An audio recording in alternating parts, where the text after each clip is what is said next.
Bienvenidos a todos, muchas gracias. Tenemos 28 espectadores. A nuestras invitadas, muchas gracias por su tiempo, por aceptar esta invitación que les hace la Facultad de Educación. Bienvenidos a este foro Sexualidad en la Escuela para que conversemos sobre lo que nos preguntan. Profesor Edgar está con nosotros, el profesor Edgar Ocampo, jefe del Departamento de Extensión de la Facultad de Educación. Profesor, bienvenido, y quien sea usted, pues, quien presente toda esta unión de diferentes facultades y entidades que han apoyado este foro. Muchas gracias, Manuela. Muchas gracias. Muy buenas tardes. Muy buenas tardes a todos los colegas que nos acompañan en este foro Sexualidad en la Escuela. Conversemos sobre lo que nos preguntan. Es un foro realizado en alianza entre la Facultad de Enfermería y la Facultad de Educación de nuestra Universidad de Antioquia, que hoy contamos con dos panelistas muy importantes, expertas en el tema. Diana Milena Cano Arango, ella es enfermera de la Universidad de Antioquia. En un momento vamos a hacer su respectiva presentación, y Juliana Correa Carmona, que es psicóloga de la Universidad de San Buenaventura de Medellín, y ya voy a hablar un poco más de sus perfiles. Quisiera hacer alusión inicialmente al equipo que hay detrás de toda esta iniciativa. Es un ejercicio que surge en una discusión entre colegas bien interesante. Entonces quisiera hacer alusión a la profesora Hildamar Rodríguez de nuestra Facultad de Educación, a la profesora Diana Milena Cano de la Facultad de Enfermería, a Cielo Amparo Noreña, Olga Patricia Chica, Lucever Díaz, también de la Facultad de Enfermería, que fueron las personas con las cuales comenzó esta discusión, este foro, un foro que yo considero muy necesario, porque es una pregunta que, digámoslo así, se reinventa a cada instante, y sobre todo a medida que van avanzando en los tiempos y en los avatares de cada tiempo. Es una pregunta que para nosotras, las maestras, maestros, y para las personas del área de la salud es muy importante. La dinámica del foro es una dinámica en la cual vamos a tener una primera intervención a la luz del título de nuestro foro, de esas preguntas que se nos hacen al respecto de la sexualidad en la escuela. Entonces vamos a tener dos intervenciones. Entonces participará inicialmente Diana Milena con su intervención, luego Juliana por un espacio tendrán cada una 15 minutos, y luego de ese espacio de intervención ya vamos a proceder con un espacio de preguntas que yo estaré moderando de acuerdo a las preguntas que realizan tanto en el chat como en la sección de preguntas que cada uno de nuestros participantes encuentra en la parte superior de la plataforma. Diana Milena Cano Arango es enfermera de la Universidad de Antioquia, magíster en salud sexual y reproductiva de la Universidad del Bosque. Diana Milena, buenas tardes, ¿cómo estás? Buenas tardes Edgar, y a todos los participantes. Bienvenidos. Muchas gracias por participar de este encuentro, que se va a hacer muy enriquecedor. Bueno, Juliana Correa Carmona, ella es normalista superior con énfasis en pedagogía infantil, psicóloga, magíster en sexología clínica y magíster en promoción de la salud sexual. Ella nos acompaña desde la Universidad de San Buenaventura, y también desde En Confianza, que es precisamente su espacio, desde donde acompaña tanto instituciones públicas y privadas con sus reflexiones al respecto del tema. Juliana, buenas tardes. Bueno, muchas gracias por el espacio, bienvenidos y bienvenidas a todas las que están aquí con nosotros. Perfecto, ok, muy bien. Bueno, este es un tema, como lo decía en la introducción, que es un tema actual, es un tema que todos los maestros, maestras, o las personas que de alguna u otra forma hemos estado en un aula de clases o en la vida cotidiana, desde la relación con hijos, sobrinos, en la familia, son esas preguntas que de una u otra forma nos hacen sonrojar o no tenemos cuál es la respuesta adecuada. Entonces, yo les voy a pedir que iniciemos precisamente con esa introducción, que tengamos ese espacio de presentación de 15 minutos de cada una de nuestras invitadas, para que luego conversemos al respecto de preguntas que yo sé que siempre a cualquiera de nosotros se nos han cruzado por la mente, y de pronto o hemos dado una mala respuesta o hemos querido tener más elementos para enfrentar a los chicos y a las chicas en estas preguntas. Entonces, no sé si hay alguna pregunta, Diana o Juliana, al respecto de la metodología, que es muy sencilla y les he planteado. Diana. Yo me voy a demorar un poquito más de 15 minutos, esa es la única observación, No, no Como te preocupes. 20, 25 minutos. Bueno, no te preocupes. Entonces, ¿te parece? Y Juliana, ¿estamos bien al respecto Sí, todo de está la muy bien. metodología? Sí. Ok, perfecto. Les recuerdo entonces a todos nuestros participantes, ya vamos en 46 participantes, estamos aumentando ya, llegamos a las 3 en punto, que vamos a tener una sesión de preguntas amplia después de la presentación de cada una de nuestras colegas y yo estaré muy atento a recoger esas preguntas para que luego en ese diálogo podamos a partir de allí iniciar toda la discusión. Por último, agradecer a mi colega, a la jefe del Departamento de Extensión de la Facultad de Enfermería, Grey, que también está acompañándonos, y a Ruthbel, que es el asistente de ese equipo que nos ha apoyado tanto en este ejercicio maravilloso que hemos logrado concretar para la tarde de hoy. Bueno, entonces, sin más preámbulos, ¿te parece, Diana, si arrancamos entonces con tu presentación? Acá está todo nuestro equipo, Manuela y todo el equipo de apoyo de Viarroa, prestos a escucharte si tienes alguna inquietud con la presentación. Entonces voy a salir de pantalla en este instante para que seas tú la que inicie este primer, digamos, nos vas a instar para las preguntas que van a surgir luego, ¿ok? Perfecto, ya les voy a compartir pantalla. Bueno, muy buenas tardes. Como ya les había dicho nuestro compañero Edgar, vamos a hablar un poco sobre el contexto de la educación para la sexualidad. Dentro de ese contexto, yo traigo como una radiografía de lo que tenemos en este momento a nivel local relacionado con lo que es la educación para la salud sexual. Entonces vamos a tener varios momentos. Inicialmente les voy a hablar de cómo se relacionan los determinantes sociales de la salud con lo que es la educación en sexualidad, algunas cifras que nos hacen pensar en esas preguntas que los estudiantes nos hacen en las instituciones educativas, las normas y programas que tenemos para apoyarnos entonces a lo largo de nuestro ejercicio profesional como educadores. Entonces, ¿qué tienen que ver los determinantes sociales y la educación en sexualidad? Sabemos que hay unos determinantes estructurales y de tipo global que afectan de manera individual a las familias y a las personas. Todos esos condicionantes socioeconómicos, culturales, ambientales, hacen que los gobiernos se pongan de acuerdo para instaurar políticas a nivel educativo, del ambiente, que afectan las condiciones de vivienda y de trabajo de las personas, el empleo, los servicios de salud, el acceso a servicios básicos y a vivienda, ¿sí? Cómo por medio de esas políticas estos individuos y por medio de redes sociales y comunitarias pueden tener más o menos calidad de vida, pueden ser más o menos vulnerables a, a, a tener enfermedades o a estar en condiciones de desigualdad.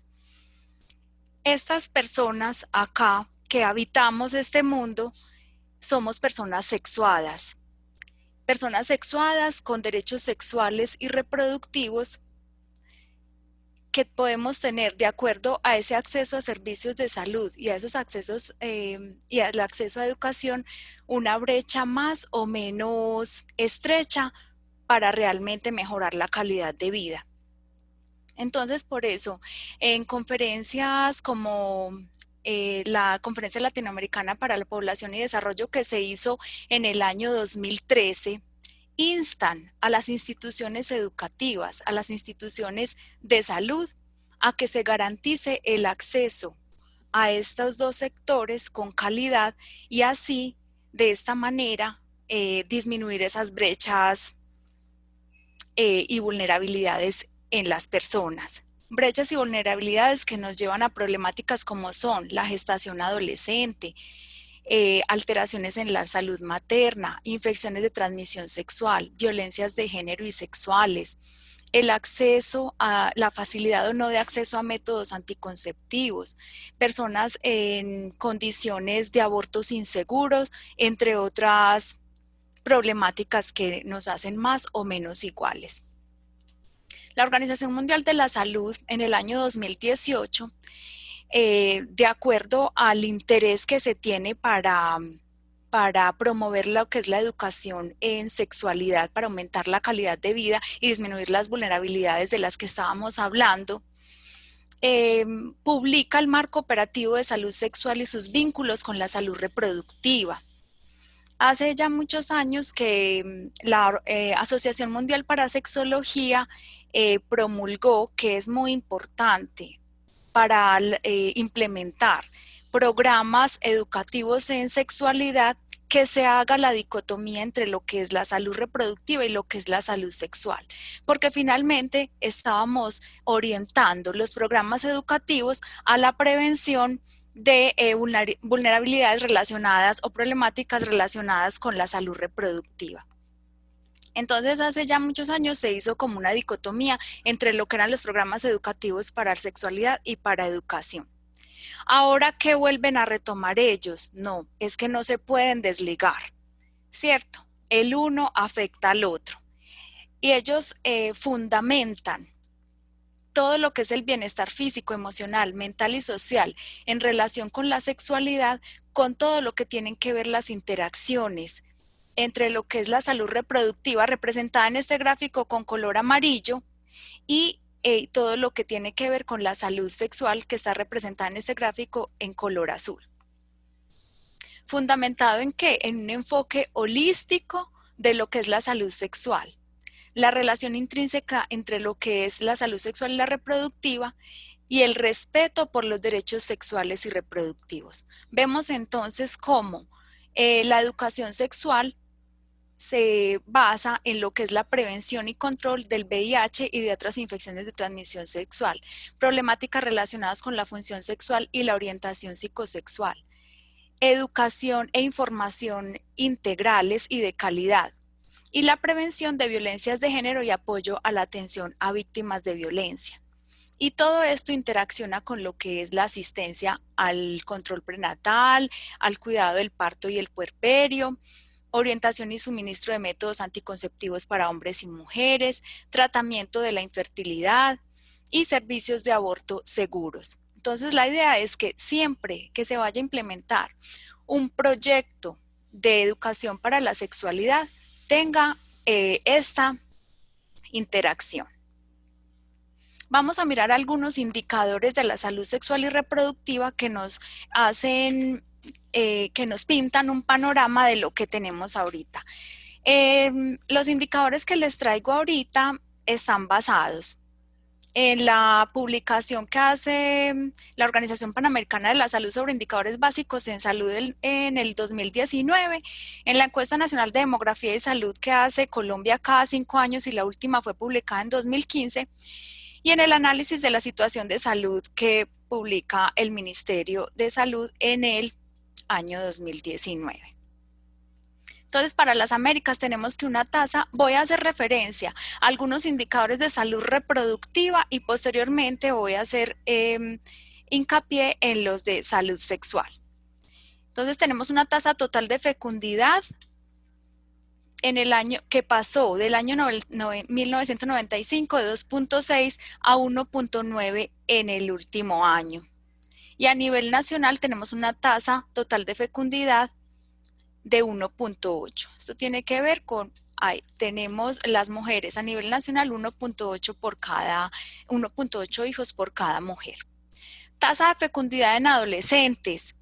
¿Cuántos nacimientos por cada 1000 mujeres adolescentes? A nivel de las Américas, la tasa de fecundidad en adolescentes está en 48.3. Y a nivel nacional vemos que está en 65.5. Es una tasa que es considerablemente alta todavía, de acuerdo a las metas de objetivos de desarrollo sostenible y todas las que hablan sobre el control de la gestación adolescente. Razón de mortalidad materna. ¿Cuántas gestantes, cuántas maternas mueren en condiciones, en momentos del parto o durante el posparto? A nivel de las Américas, 67.2 por cada 100.000 nacidos vivos. Y nosotros tenemos un dato de 51 por cada 100.000 nacidos vivos. Para los objetivos de desarrollo del milenio, de hace ya antes del año 2008, ¿sí? Cumplimos la meta, Colombia cumplió la meta de los objetivos de desarrollo del milenio, pero ahora tenemos un reto más grande que son los objetivos de desarrollo sostenible y hay que mantener esa disminución a 45, razón de 45 muertes maternas por 100.000 nacidos vivos.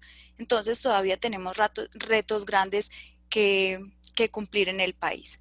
Uso de métodos modernos. MAC es métodos anticonceptivos modernos. Tenemos que en las Américas hay un 69% de personas que utilizan métodos anticonceptivos modernos. Y de acuerdo a la Encuesta Nacional de Demografía y Salud, aquí en Colombia está en 75.9%. Si la comparáramos con el dato de 2010, estamos igual, o sea que estamos casi igual, no hemos aumentado mucho el uso en los últimos 10 años ya. Necesidad insatisfecha de métodos de planificación familiar, 8% en las Américas, y en el año entre los adolescentes entre 15 y 19 años tenemos un 6.7%. A pesar de que en 25 años la gestación adolescente disminuyó en 37%, aún las tasas de la región son las más altas del mundo. Todavía en las Américas las tasas de gestación adolescente son las más altas del mundo. Estos otros datos los traigo diferenciados desde el año 2005. Les cuento también que antes del año 2015 la Encuesta Nacional de Demografía y Salud solo le aplicaba las entrevistas a mujeres, nunca a hombres. Entonces el panorama de lo que era la salud sexual y la salud reproductiva en Colombia tenía el sesgo de que no se le preguntaba sino a las mujeres. Ya para el año 2015 tenemos algunos datos de hombre, todavía faltan, pero ya podemos empezar a hacer comparaciones a partir del 2015. Entonces se dice que la prevalencia del embarazo adolescente ha disminuido sustancialmente en los últimos 25 años. A nivel de Colombia, a nivel de Medellín, a nivel de Antioquia aumentó un poco en el año 2015 y a nivel de Bogotá también. ¿Esto gracias a qué? A los programas y proyectos que a nivel intersectorial se han venido ejecutando en los últimos 20 años, que ya al final pues vamos a mirar cuáles son esos programas y esos proyectos y como la evolución de también las políticas en salud. Miren la diferencia de la paternidad adolescente en el año 2015, ¿cierto? Mientras que la prevalencia de gestación adolescente, estas son mujeres, era de 12.8 en Medellín, la paternidad adolescente era de 2.3. En Antioquia, gestación adolescente 23.1 y en Antioquia para hombres la prevalencia de paternidad adolescente era del 1%. Para Bogotá 12.2 y en hombres 2.4. Igual toca hacer comparaciones porque como les dije es la primera vez que preguntamos por paternidades adolescentes acá en Colombia. Este es como un continuo de cómo ha venido evolucionando la gestación adolescente en los últimos 20 años. La encuesta dice que el 70% de las mujeres adolescentes entre 15 y 19 años no usan métodos anticonceptivos. Es un valor todavía muy alto, comparado con los hombres de esa misma edad que el 52.7% no usan métodos anticonceptivos. O sea que todavía el uso de métodos es una cuestión que tenemos pendiente. Conocimiento sobre acceso de la pareja a atención prenatal. Acá puse a los hombres, ¿cierto? Porque las mujeres, listo, ya están las estadísticas del acceso a la atención prenatal. Pero hombres, recogí datos especialmente entre 13 y 19 años que reporta la encuesta. Y dice que el 87% de esos adolescentes hombres sabe que su pareja tuvo controles prenatales, que el 50% aproximadamente acompañó, que el 43% estuvo presente en alguno de los controles, que al 42% le explicaron los cambios que se presentan durante la gestación y que aproximadamente un 97.5% le explicaron los cambios emocionales durante la gestación. En los adolescentes de 15 a 19 años, la gestación aumenta 5.8 veces más a menor nivel de riqueza. Todo lo que es la ruralidad, el nivel de riqueza y el nivel educativo va a hacer que estos indicadores estén más altos en personas que no tengan acceso a educación, a servicios básicos y a salud. Entonces, vemos que, por ejemplo, el 41.8% de gestantes adolescentes tiene menor nivel educativo, entonces tienen mayor riesgo de enfermar o de repetir una gestación en esa adolescencia. La prevalencia de gestación adolescente es 5.2 veces más alta en las que tienen educación primaria. El 4.7% de las gestantes adolescentes están en un nivel alto de riqueza. Entonces las diferencias son visibles. El inicio del rol reproductivo es más temprano en mujeres que en hombres. Es de 13.6% en mujeres y de 1.5% en hombres. Y hay más maternidad que paternidad adolescente. O sea que ¿quiénes son los padres de esas gestaciones adolescentes? El porcentaje de adolescentes, mujeres y hombres que han tenido hijos o hijas disminuye al mejorar las condiciones socioeconómicas, esto ya lo habíamos dicho. El porcentaje de adolescentes madres es mayor, 28.4%, más en las que sus padres no saben dónde está, y del 4.9% en aquellas en las que hay un control de los padres. Ojo, casi la mitad de gestantes adolescentes está en condiciones de asimetría de poder con el padre de su primer hijo. Y acá la encuesta reporta que esos padres de esas gestaciones adolescentes están en un promedio de 10 años mayores a esa adolescente, de 10 años o más. Ese es el promedio que predomina. La gestación no planeada es la segunda causa de abandono de los estudios en Colombia. Las razones de abandono escolar de las mujeres y hombres entre 13 a 24 años, una de las razones es que quedó embarazada. Entonces también son cuestionamientos que vamos haciendo para incluirlos dentro de las agendas de educación y dentro de los proyectos de educación para la sexualidad. El acceso a información sobre métodos anticonceptivos. La principal fuente de información sobre métodos anticonceptivos entre hombres en general en edad reproductiva es la televisión, los periódicos, las revistas o el internet, ¿sí? Esto en hombres. El 10.5% de los entrevistados reportaron haber hablado sobre anticoncepción con un profesional de la salud. La oportunidad en la atención en salud debe aprovecharse y aumentar entonces este porcentaje de información en métodos anticonceptivos. Voy a resaltar especialmente los que están en amarillito. Estas son mujeres de 13 a 14 años, de 15 a 19 y hombres de 13 a 14 y de 15 a 19 años. Uso actual de métodos en niñas de 13 a 14 años es de 3.4% y de 15 a 19 años de 30.1%. El uso actual de métodos anticonceptivos.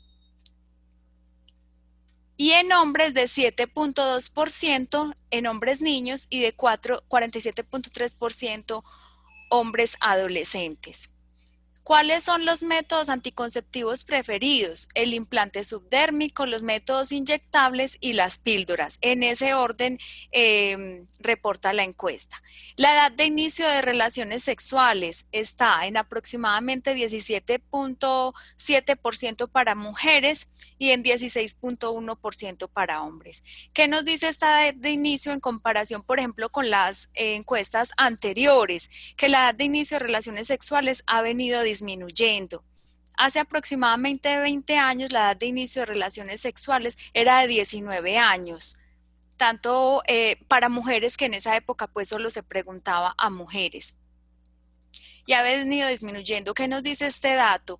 Que a más temprana edad de inicio de relaciones sexuales, mayor exposición a riesgo de embarazo van a tener las mujeres en este caso, y los hombres también, si hablamos de paternidad adolescente, que igual son cuestionamientos que hay que mejorarlos en el discurso. Uso de condón en la primera relación sexual, 59.7% en las mujeres adolescentes y 59.3% en los hombres adolescentes. ¿Desea tener otro hijo o hija dentro de 2 años o más?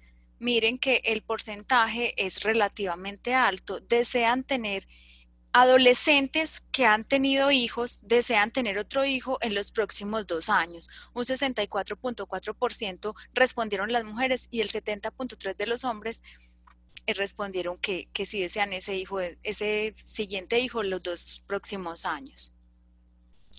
El conocimiento sobre el derecho a la interrupción voluntaria del embarazo en menores de 20 años. En todas las causales, que conozcan sobre todas las causales, las mujeres solo el 8.6%, alguna de las causales el 52.1%, y en hombres que conozcan las causales para interrupción voluntaria del embarazo, solo el 7.3% conocen, y algunos de los casos 44.1%. Entonces es otro tema que hay que incluir en las agendas de la educación en sexualidad, en las instituciones educativas y en el trabajo intersectorial que se hace en este caso con salud. Conocimiento comprensivo sobre el VIH-Sida.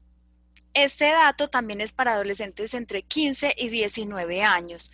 Todavía los adolescentes no tienen unas cifras de conocimiento comprensivo sobre lo que es la infección del VIH. Solo el 26.4% de mujeres y el 23.6% de hombres tienen un conocimiento comprensivo. Actitudes de aceptación frente a las personas que viven con VIH-Sida en jóvenes de 13 a 24 años. Actitudes de aceptación, solo el 17.7% en mujeres y el 15.7% en hombres tienen actitudes de aceptación frente a personas que conviven con VIH.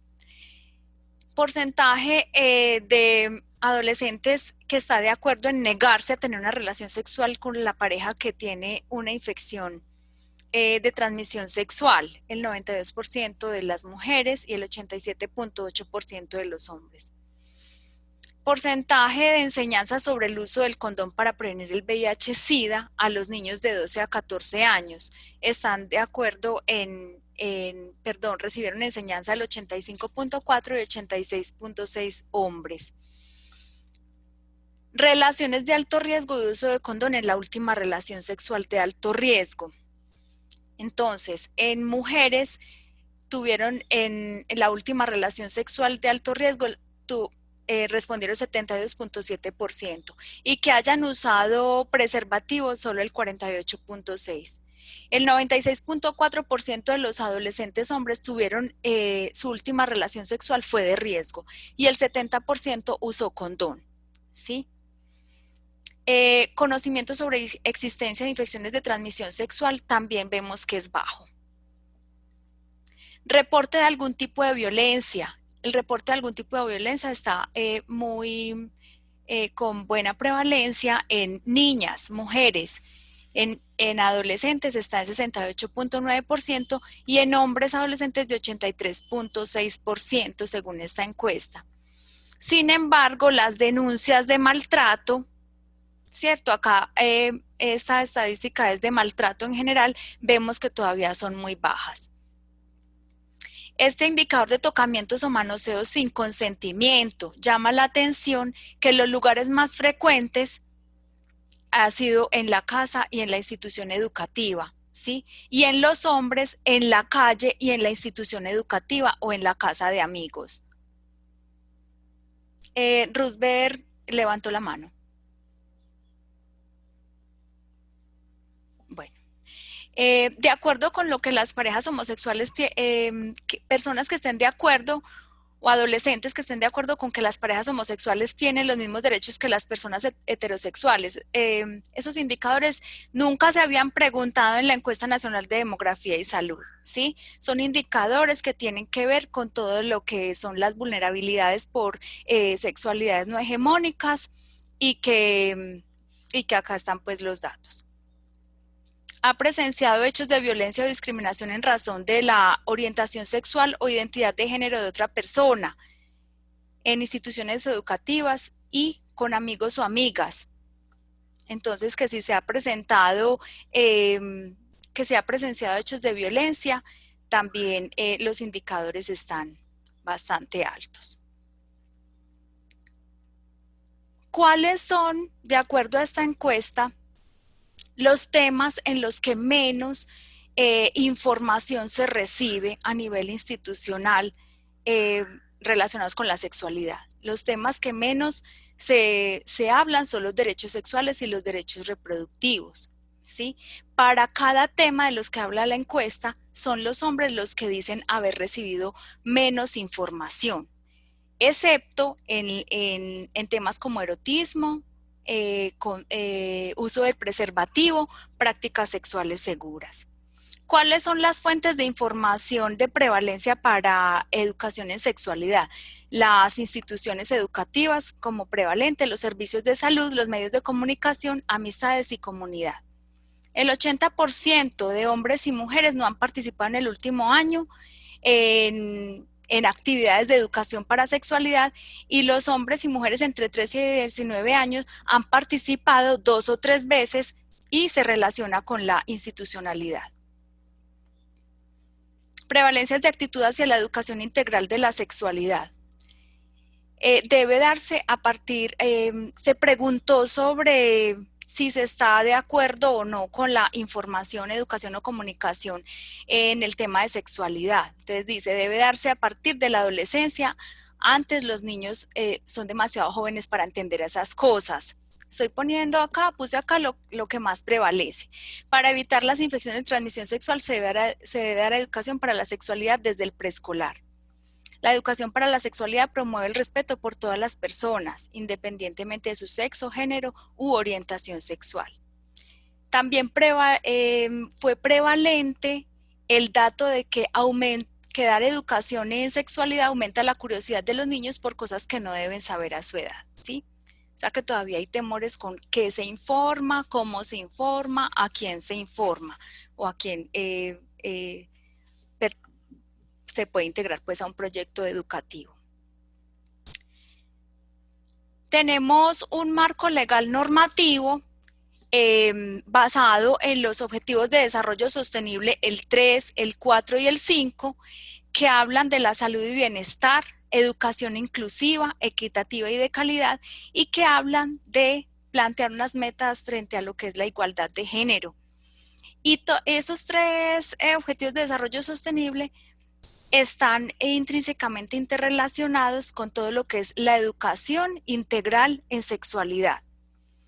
Y por eso la Organización Panamericana de la Salud en el 2018 publica un documento que se llama Orientaciones Técnicas Internacionales sobre Educación en Sexualidad, un enfoque basado en la evidencia, donde podemos consultarlo y tiene apartados muy importantes tanto para el contenido que debe tener por edades los programas y proyectos de educación para la sexualidad, y hace un llamado a que estos programas fortalezcan todo lo que son habilidades para la vida y todo lo que es la comunicación afectiva, derechos sexuales y derechos reproductivos, todo lo que es la toma de decisiones sexuales y decisiones reproductivas en los adolescentes.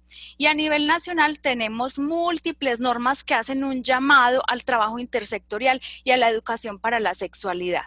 Entonces está la resolución 3353 del 93, por la cual se establece el desarrollo de programas y proyectos institucionales de educación sexual en la educación básica del país, seguida de la ley 115, que insta para el desarrollo integral de los educandos para desarrollar una sana sexualidad, enseñanza obligatoria de la educación sexual, y que debe incorporarse esta al currículo y desarrollarse a través de todo el plan de estudios.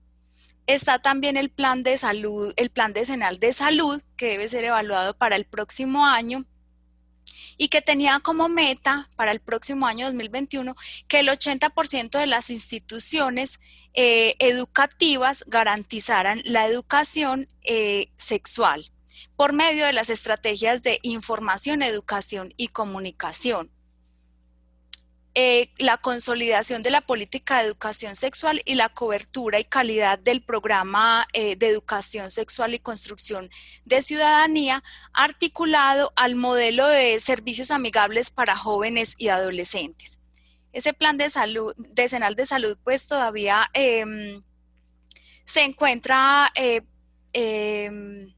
se evaluará en el próximo año, en el 2021, y vamos a mirar por lo menos que a nivel de la ciudad de Medellín, esa articulación que se tenía de los proyectos educativos en sexualidad con los servicios de salud ha disminuido. ¿Por qué? Porque los servicios de salud amigables para jóvenes y adolescentes eran en el año 2006 aproximadamente, teníamos en la ciudad 55 puntos de servicios amigables de salud para jóvenes y adolescentes y ahora tendremos escasamente 13, lo que no alcanza a generar una cobertura y lo que aumenta esas brechas de desigualdad y vulnerabilidad que hablaba yo al principio.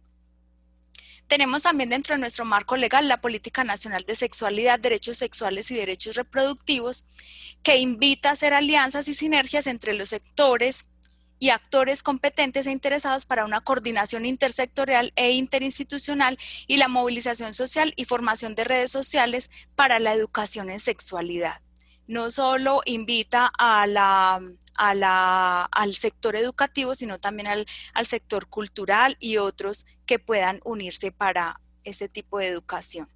Programa de educación para sexualidad y construcción de ciudadanía, que fue una iniciativa en el 2007 del Ministerio de Educación y del Fondo del Fondo Mundial para el Desarrollo, bueno, ya se me olvidó la sigla de la UNFA. Bueno, contribuir al fortalecimiento del sector educativo en la implementación y la sostenibilidad de una política de educación para la sexualidad y que brinda todas las herramientas para la implementación y desarrollo de proyectos pedagógicos en cada institución. La propuesta es que los maestros anteriormente o las instituciones educativas anteriormente se limitaban a trabajar en educación sexual aspectos biológicos y riesgos asociados a la sexualidad, ¿cierto? La idea es que ahora se trabaje igual en la evaluación de estos proyectos, todavía falta mucho pues a nivel de evaluación para que los proyectos sean realmente, se tomen de una manera holística, de manera integral. Todavía seguimos muy adheridos a que la educación en sexualidad tiene que ver solo con el desarrollo biológico y todavía no integramos otros temas como son los derechos, como la prevención de las violencias, toda la parte de la afectividad. Es así como algunas instituciones han hecho evaluación del programa de educación en salud y construcción en sexualidad y construcción de ciudadanía. Y han encontrado en general que los maestros que más se enamoran de este proyecto son los que tienen afinidad por las ciencias o los que se han formado en temas de derechos sexuales y derechos reproductivos. Y estos son los que favorecen el proceso educativo y la continuidad del proyecto a nivel institucional. Por eso es fundamental la invitación es a que haya una formación de maestros y que se trabaje de manera transversal, involucrando también a la comunidad. Hola. Qué pena interrumpirte. Yo creo que nos quedan 5 minutos y vamos llegando ya. Listo. Listo, sí, ya estoy terminando. Okay. La idea entonces de la evaluación de este programa es que se dé continuidad y que se involucren y se formen más maestros, ¿sí? Otras leyes en general que invitan al sector educación a a mejorar entonces el proyecto de educación sexual y construcción de ciudadanía. Otras leyes en general son retos que estoy presentando acá para el sector educación, pero también estoy haciendo la invitación de que hay manos amigas desde el sector salud para sacar adelante estos proyectos. Estas son leyes pues que avalan todo lo que es los proyectos de educación para sexualidad y construcción de ciudadanía. Y los programas más relevantes o que han dejado huella aquí a nivel del país ha sido el que ya les mencioné, el de modelos de servicios amigables para jóvenes y adolescentes que se implementó desde el 2007 y que invita a hacer un acceso diferenciado de adolescentes y jóvenes en los servicios de salud. Colombia Diversa, que hace una propuesta con una cartilla para las escuelas para trabajar todo el tema de diversidad sexual. El programa Félix y Susana, que lo hizo una institución de salud privada y donde ofreció herramientas para las condiciones que favorecieran las condiciones en las que los docentes imparten la educación sexual, videos y otras herramientas. Y el programa de la Fundación Natalia Ponce de León en asocio con Avon para reducir la tasa de incidencia de la violencia en el noviazgo de parejas adolescentes y que se está haciendo como su presencia en las principales ciudades de aquí de Colombia. Entonces el reto es, estos ya son programas a nivel mundial que han sido exitosos, y la invitación es a no abandonar toda la parte de educación en sexualidad, que se haga de manera intersectorial y que ahora es un reto más desde la virtualidad. Muchísimas gracias. Diana, muchísimas gracias a ti por todo ese panorama amplio, que yo siento que nos damos elementos muy interesantes para el debate. En ese orden de ideas, hago nuevamente una invitación a quienes nos están acompañando en este foro para que hagan uso tanto del tablero de preguntas como de nuestro chat. Y ahí estamos recogiendo todas las preguntas que después de la intervención de Juliana vamos a interactuar con nuestras invitadas. Juliana, estamos atentos a que nos compartas tu punto de vista de partida en este conversatorio. Muchas gracias. Bueno, me confirman porfa que me estén viendo y me estén escuchando bien. Sí, Juliana, te escuchas muy bien y te ves bien. Muy bien, gracias. Bueno, entonces les voy a compartir. Bueno, entonces hagamos algo. Antes de compartir las ideas que tengo, yo quiero iniciar contándoles unas historias que me han contado a mí y que se han vuelto el motivo y digamos el respaldo para hacer este tipo de búsquedas y de rastreos. En algún momento una chica me decía, a mí me enseñaron a planificar con la pastilla. Yo, bueno, muy bien, pues te dieron opciones. Me dijo, sí, me dijeron, esta es la pastilla para planificar, una sola. Cuando estés en una situación o que tengas hombres cerca o que estés solo con un hombre, esta pastilla tú te la vas a poner entre las piernas y la vas a sostener con las rodillas. Tú tienes que garantizar que no se caiga, es decir, siempre tienes que tener las piernas cerradas. De esa forma vas a garantizar no tener un embarazo y no perder la virginidad. Ese es el concepto con el que alguien crece de planificación. Otro, y quiero hacer una aclaración, es que no son mujeres muy mayores, son mujeres jóvenes, me dice, en algún momento nos sentaron a todas en un salón, éramos todas mujeres, y la persona que estaba a cargo mostró una manzana y dijo, voy a pasar esta manzana y todas las personas en la ronda le van a dar un mordisco. Entonces las primeras comenzaron y en algún momento una de las chicas dijo, no me siento cómoda, me da asco darle un mordisco porque ya le han dado muchos mordiscos, no quiero.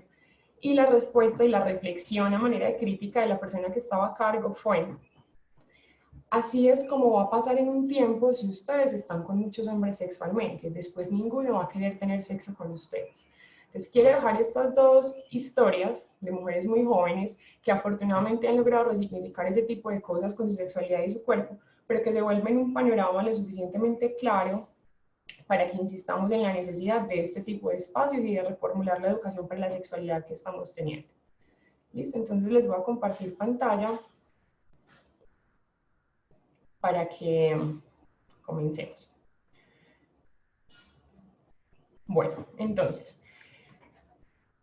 la educación para la sexualidad tiene muchos retos, no solamente en el ámbito de la escuela, de los docentes, sino de todos los agentes que hacemos parte de este grupo social, y lo vamos a ir viendo en el desarrollo de estas ideas. La educación para la sexualidad debe iniciarse sí o sí desde muy temprano en la vida. O sea, con esto quiero aclarar que no es un momento específico del bachillerato donde se inicia la sexualidad no se inicia ni se termina en determinadas épocas de la vida, sino que inicia cuando somos concebidos y muere con nosotros, ¿sí? Entonces no es como que en el bachillerato nosotros iniciemos nuestra sexualidad, sino que estamos todo el tiempo de manera permanente en el ejercicio de ella. ¿Listo? Entonces, con esto también aclarar que no es un asunto que podamos abordar en un grado o en una clase puntual, sino que es una cosa que tenemos que definir de manera transversal. La educación para la sexualidad no solamente es un montón de información, con esto también me parece importante aclarar que muchos se ha pensado que la educación para la sexualidad es entregar un montón de información, como decía ahorita la profesora Diana, que da alas y que manda a los niños y a las niñas a hacer cosas que no deberían hacer en momentos equivocados. Y creo que este argumento ya cae por su propio peso. Yo esperaría que así fuera, porque se ha comprobado en la evaluación de proyectos de educación para la sexualidad de muchos países por décadas, que la educación para la sexualidad oportuna y con bases científicas también continúa en el tiempo, o sea, un proceso constante en el crecimiento de los chicos y las chicas, ha garantizado que haya un inicio tardío de la experiencia erótica y la sexualidad. Y digo erótica porque mucho decimos que los niños, los adolescentes comiencen a tener sexo, ¿cierto? Y no se trata solamente de eso. O sea, hay un retraso de las primeras veces, sí, pero también hay un retraso de experiencias distintas a través del cuerpo o de la relación con el otro. Entonces, esta evaluación de otros programas y de la experiencia de otros países nos confirman a nosotros, nos dan solidez en decir que la educación para la sexualidad, lejos de dar alas, como decimos nosotros acá, nos entrega la responsabilidad suficiente para tomar decisiones asertivas, ¿sí? Entonces, con esto es concluir que la información de contenido sexual, y sexual no es solamente sexual erótico, sino sobre sexualidad, sobre las emociones, sobre el cuerpo, sobre las relaciones, sobre la familia, sobre el proyecto de vida, todo esto es sexualidad. No solamente esta información es suficiente, sino que es fundamental destrezas que ayuden a utilizar esa información.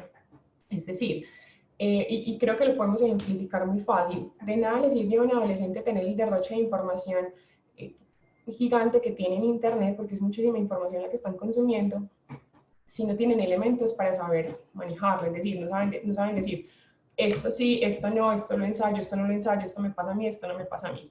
Entonces, es información y es habilidades y destrezas para manejar esa información. Sí, o sea, la educación para la sexualidad es un derecho fundamental enmarcado en los derechos sexuales y reproductivos, y con eso también me parece muy valioso que las personas que estamos acá hablando de esto nos preguntemos si conocemos nuestros derechos sexuales y reproductivos. Porque como docentes no podríamos garantizar una experiencia con estudiantes que sea empática, que sea cálida, que sea cercana, si nosotros no hemos revisado nuestra propia experiencia de educación para la sexualidad. Entonces, si las personas de acá conocemos y tenemos garantizados nuestros derechos sexuales y reproductivos, tendríamos muchas más herramientas para abordarlo con ellos, ¿sí? Bueno, me parece a mí que el reto más grande de la educación para la sexualidad en este momento es despatologizarla, es decir, es no enfermarla más, es no seguirla viendo solo el de riesgo. O sea, el riesgo es importante, como nos decía ahorita la profesora Diana, hay unas cifras muy importantes que tenemos que atender, que tenemos que buscar disminuir, pero no puede ser ese el objetivo, o sea, simplemente el asunto de las cifras, no podemos movernos solamente desde los indicadores de salud. La propuesta principal de los expertos a nivel internacional que se reúnen a conversar y a concluir este tipo de información es que la clave de la educación para la sexualidad tiene que estar en el marco del bienestar de la persona. Es decir, no podríamos simplemente evaluar un programa diciendo que en embarazo no, hay más o menos contagios, hay más o menos abortos, sino cómo es esa experiencia de esa mujer, de ese hombre en su adolescencia o en su infancia, sobre su cuerpo, sobre la relación que tiene con los otros, sobre cómo establece límites. Eso es educación para la sexualidad y es con base en esa experiencia, en esa percepción de me siento satisfecho, me siento a gusto, estoy contenta con la construcción que he hecho, que evaluamos este proceso. ¿Sí? Entonces, la educación para la sexualidad brinda oportunidades estructuradas para explorar valores y prácticas de las competencias que necesitarán para ser capaces de tomar decisiones informadas sobre su vida sexual. Insisto, vida sexual no solamente es la actividad erótica que se tiene con otras personas, sea homo o heterosexual. La vida sexual es toda la experiencia con base en la sexualidad y quiero ser enfática en eso.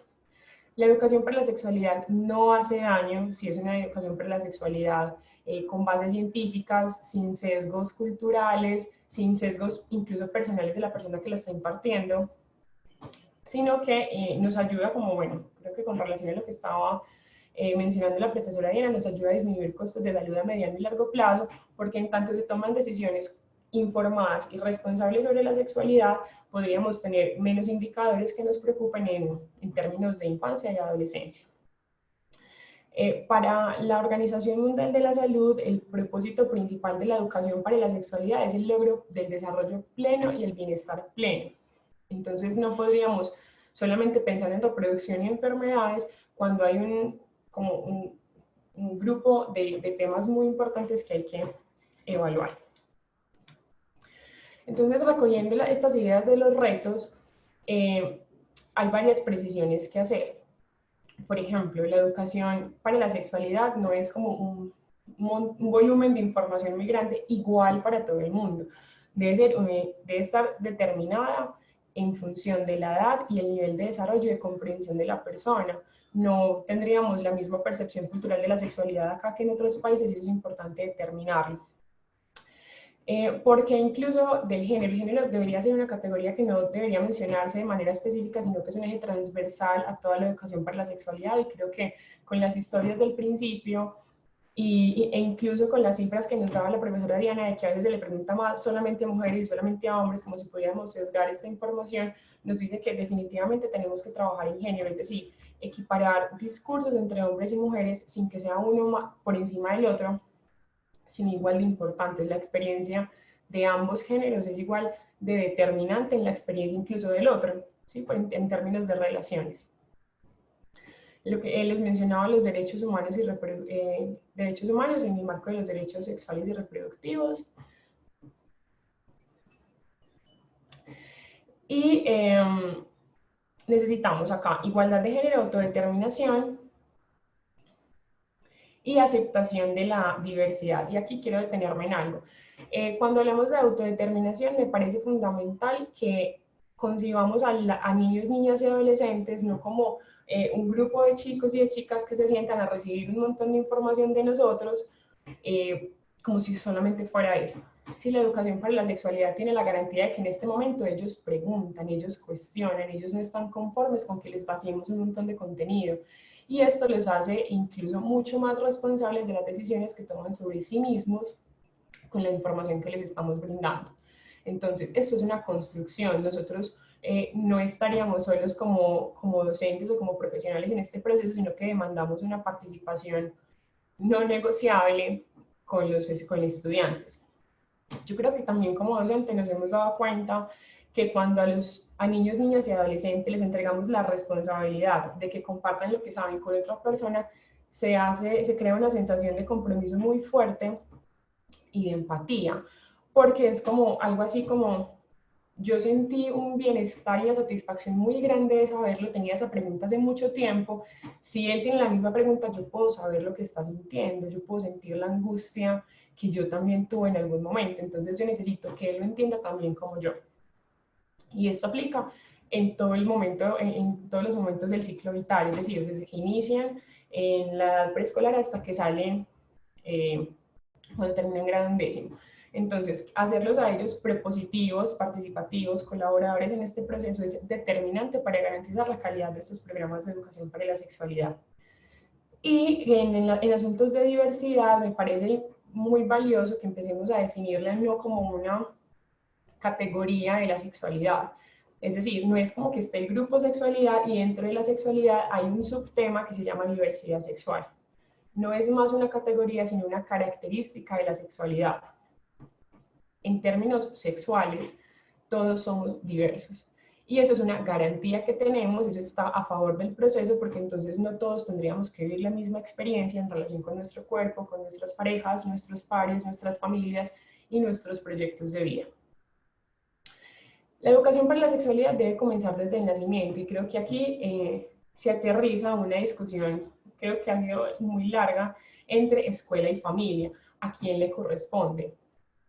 Esto nos garantiza que la educación para la sexualidad tiene que comenzar en la familia, porque no podríamos esperar 4 o 5 años que lleguen a una institución educativa a que comiencen a abordar el tema. Esto es desde que sabemos que estamos esperando un bebé, desde toda la construcción y todo el panorama que le entregamos en su nacimiento, porque con esa información, con ese marco de referencias con el que llegan a la escuela, bueno, y se mezcla con el de todos los otros compañeros, y es ahí cuando tenemos que empezar como a mentir y a desmentir los mitos y los estereotipos que vienen de casa. En esta educación para la sexualidad, el reto creo que de los más complejos que tenemos es vincular a todos los agentes activos en la sociedad, escuela, familia, personales administrativos, medios de comunicación, ONGs, incluso educación no formal. En la educación no formal tenemos que ser muy claros y es que en este momento está siendo insuficiente para las condiciones de vida que tenemos y para las preguntas, las inquietudes y para las situaciones de vida que están teniendo niños, niñas y adolescentes. Es decir, información en la calle hay mucha, ¿sí? Hay mucha, es diversa, cada persona va a sentir afinidad con la que siente que le responde sus preguntas, pero la nuestra sería qué tan válida es esa información, qué tan rigurosa es su construcción, qué intereses tiene detrás, si es meramente educativo, si hay otro tipo de necesidades detrás de esa información. Entonces, a la escuela le toca, a la familia le toca, a los medios de comunicación, a todos nos toca vincularnos en este proceso. Y no es como que uno diga una cosa y la opinión del otro sea contradictoria. Somos todos frentes distintos, pero no excluyentes. Todos somos entes complementarios en el proceso de educación para la sexualidad. ¿Bien? Entonces, creo que también tendríamos que proponernos nosotros como escuela dejar de presentar la educación para la sexualidad de manera confrontante para las familias. Hay algo que es fundamental tener claro y es que la educación para la sexualidad no contradice o no ataca las filosofías de vida ni los cultos religiosos de ninguna manera. De hecho, todos tenemos la misma intención con respaldos distintos. ¿Sí? Entonces todos queremos un proyecto de vida para niños, niñas y adolescentes sólido, decisiones coherentes, decisiones asertivas, relaciones con pares y con parejas que cuiden y que aporten y no que dañen y deterioren a la persona. Queremos ver personas satisfechas con lo que están construyendo. Ese es el común de todos. La educación para la sexualidad lo que va a hacer es dar información clara, específica, que necesitamos y que es un derecho para nosotros recibir. ¿Listo? Fundamental que nosotros como sociedad trabajemos de manera articulada. Es decir, que construyamos una red de trabajo que involucre todas las instituciones que mencioné en el ítem anterior y que haya una comunicación lo suficientemente eficaz para que todo lo que se construya al interior de esos grupos de trabajo esté al servicio de las personas que interactúan de manera directa en los espacios de educación para la sexualidad formal.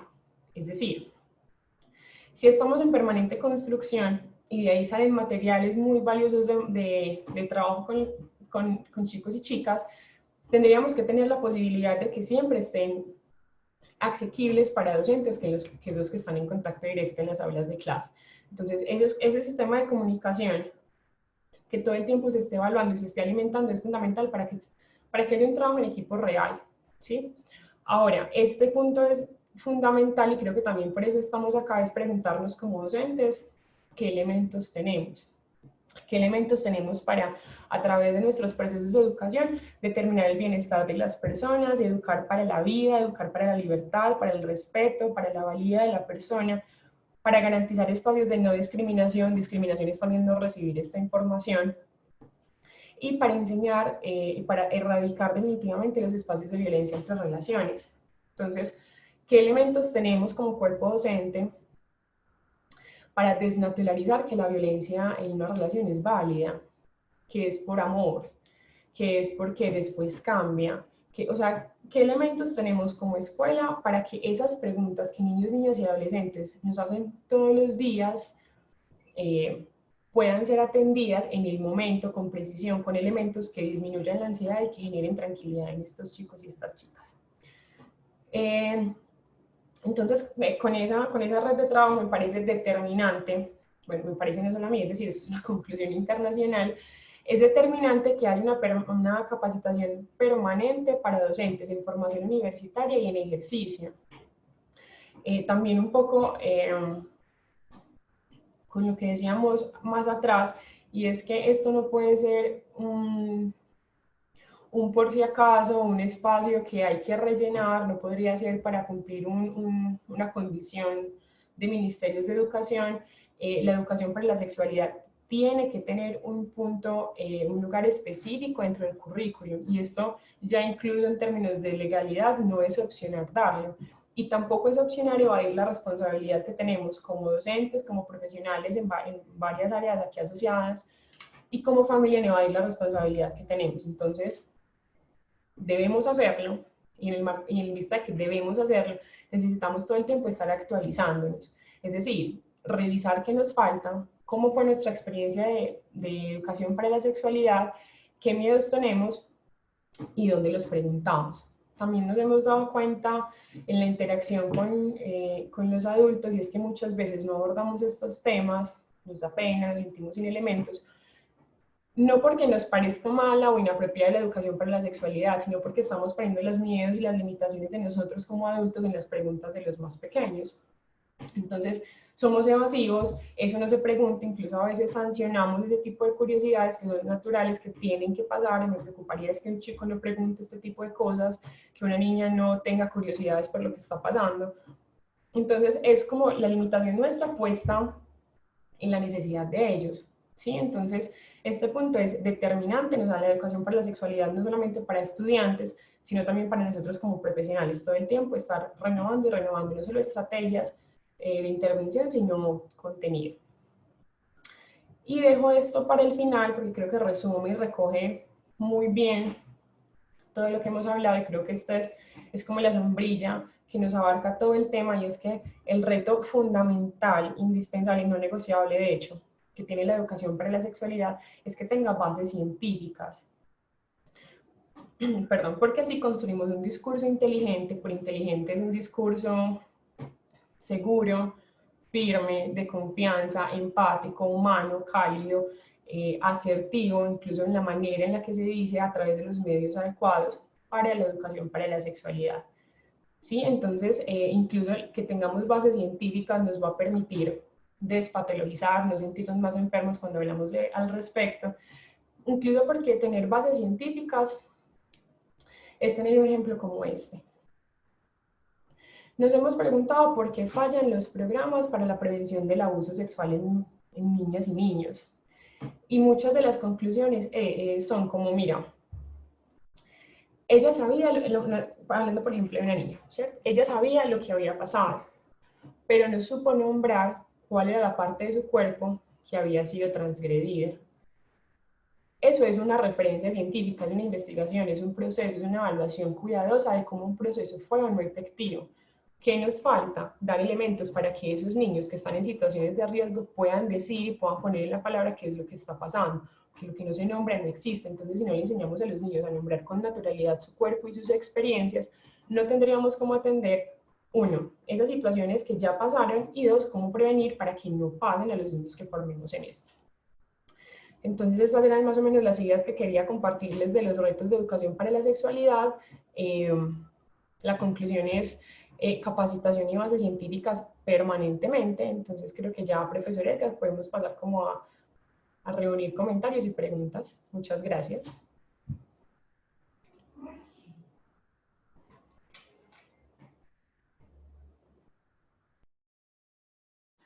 Juliana, muchas gracias. Excelente tu intervención. Vamos entonces, voy a seleccionar, como les dije al inicio, vamos a tener entonces las preguntas que tenemos en el tablero. Algunas de ellas están dirigidas a alguna de nuestras panelistas, pero otras son generales. Entonces, si les parece, voy a proceder con una de las, voy a tener preguntas del tablero y preguntas del chat. ¿Estamos? Perfecto. Adriana Castaño nos pregunta, ¿cómo nos involucran a los maestros para actualizar los proyectos de educación sexual en los colegios oficiales? Es una pregunta que no va dirigida a una de nuestros dos panelistas, entonces le pido a Diana que inicialmente nos dé una intervención y luego Juliana se suma a esta respuesta. Perfecto.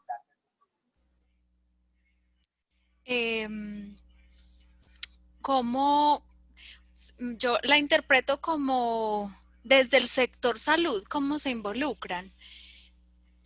Porque yo la invitación pues que hice es como a que trabajemos de manera intersectorial y que tanto el sector educativo como el sector salud podamos hacer lazos, convenios, pues de acuerdo a la evaluación que se le hizo al programa de educación y construcción de ciudadanía y sexualidad y construcción de ciudadanía, PESC, se ha visto es muy de voluntades desde el maestro de ciencias que le asignaron el tema o el proyecto de educación en sexualidad en la institución, entonces esa persona hace como la red, hace el pinito ¿con quién?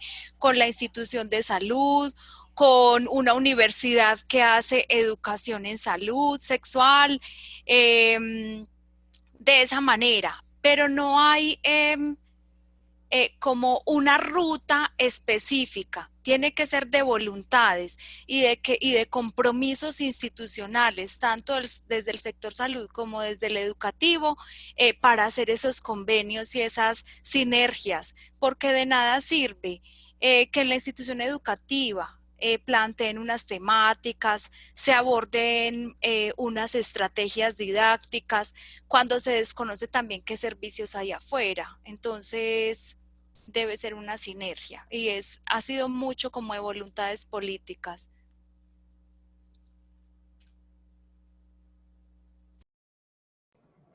Bueno, yo estoy de acuerdo en la línea que lo presenta la profesora Diana.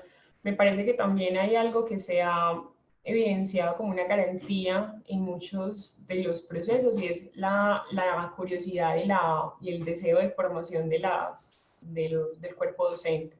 O sea, de buscar estrategias, de buscar espacios y relaciones institucionales que faciliten y que dispongan la capacitación docente para que ellos sean incluso los responsables de reproducirlo con estudiantes. Entonces, en este momento creo que también nos corresponde a nosotros como profesionales que estamos en este asunto buscar más y más espacios que lo garanticen. Creo que también es la inquietud que tenemos acá. ¿Qué hacemos para formarnos en sexualidad y poder entregarles una experiencia enriquecida a los estudiantes? Yo creo que si están de acuerdo el profesor Edgar y la profesora Diana, al final también les como que les cerramos la pregunta. ¿Les parece?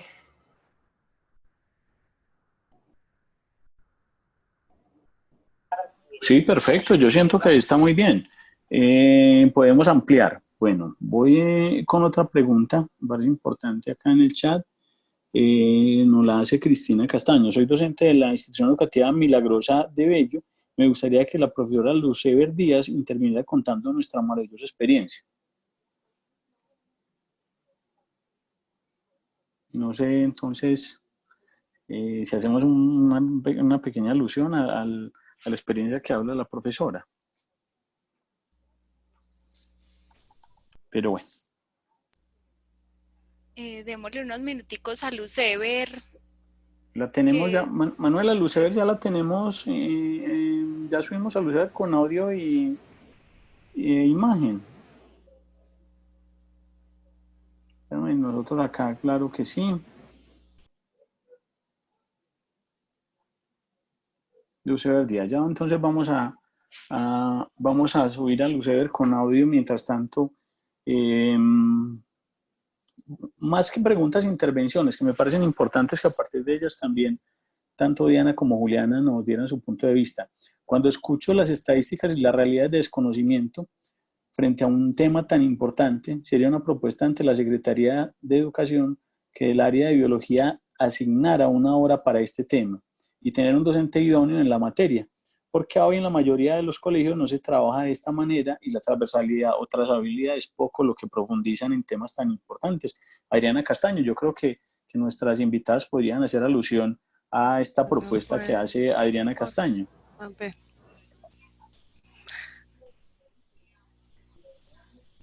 Si te parece entonces, Juliana.